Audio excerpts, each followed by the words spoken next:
Movie Log, Tape 8, date July 11th, 1980. Used Cars Review. Beryl is here once again to do another review for another comedy we made time to see.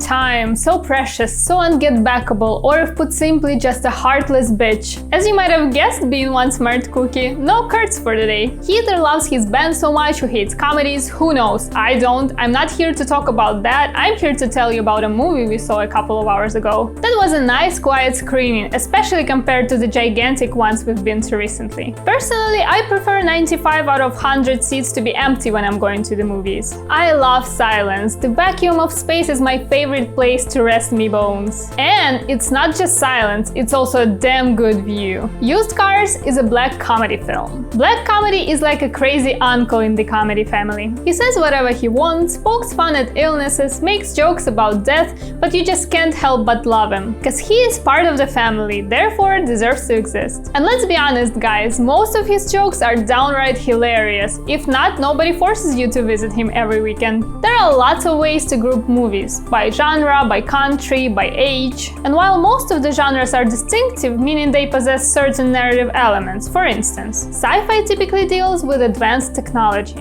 Western is set primarily in the latter half of the 19th century in the American West, and musical tells the story through singing. Quite a few genres are emotional, meaning they are built to get emotional response. For instance, comedy should be funny, drama sad, horror scary, and thriller, well, thrilling. No matter how interesting the movie is, if it doesn't meet the requirements of its genre, it's gonna feel weird in the end. Was this comedy funny? Let's have a look. And we should start with the idea. Used Cars is a sophomore film from someone by the name of Robert Zemeckis. His directorial debut was the release with a fluffy title I Wanna Hold Your Hand from 1978.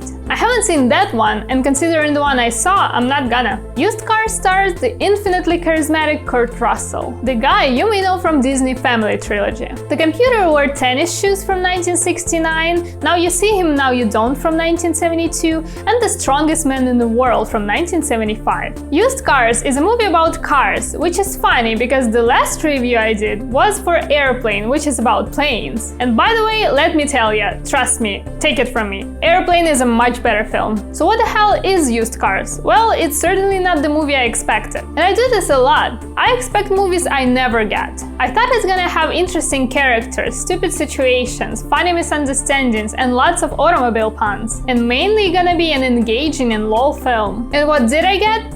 A dull and depressing turd sandwich. On that note, we're gonna move to the plot, or at least to what's supposed to be the plot, and spoilers. First 10 minutes of the film are rather promising. A car salesman fixes bumper with bubble gum, covers shattered windshield with a like new sign, tries to steal a client using fishing rod and $10 as a bait. I'm sitting there all chuckly thinking, alright, go on. Then I got a first red flag. Main guy dreams to become a senator. I'm like, so that's why the dumbest political music was there. And then the movie takes a wrong turn. Car salesman's boss dies, not without the help of his f***ing evil twin brother. I'm not making this up, I swear. The way he dies isn't one bit funny. Same as them faking Dog's death to sell a car wasn't funny, and in poor taste. Then they bury him in their parking lot and try to keep the business afloat. Should I even continue? Okay, the decision is yours. Then that guy's daughter shows up. Then evil twin finds out about his brother's death. Then they unbury him to re-kill in front of everybody to cover their asses. And then they go to court for false advertising. Mother. The entire for brains movie is sprinkled with bland jokes, excessive F-bombs, don't forget about the stupid soundtrack and the nastiest cases of boob grabbing. Speaking of which, what the man? Guys were twisting breasts like gear sticks, no thank you. Now it is time to talk acting.